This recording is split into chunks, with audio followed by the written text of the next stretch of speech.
Sobrang ganda ng pendant na to mga upat oni. Imposibleng hindi mo ito magustuhan. Ito po ay Scorpion pendant, 7.5 grams, 24K Korean gold, nabibenta at nasasangla with authentication card.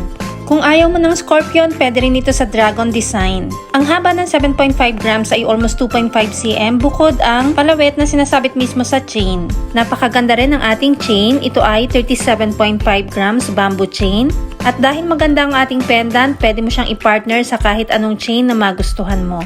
Ang ganitong chain ay pwede rin sa 26.25 grams minimum para sa 50 cm pang lalaki. Heto naman ang ating lock, 18K Korean gold lock. At kung gusto mo na mas malaki pang pendant, ang pendant natin ay pwede rin sa 11.25 grams, 18.75 grams and above. Kung nagustuhan mo ito, magtanong lang ng updated price sa mabenta kay R Jewelry or kay Michelle Yu.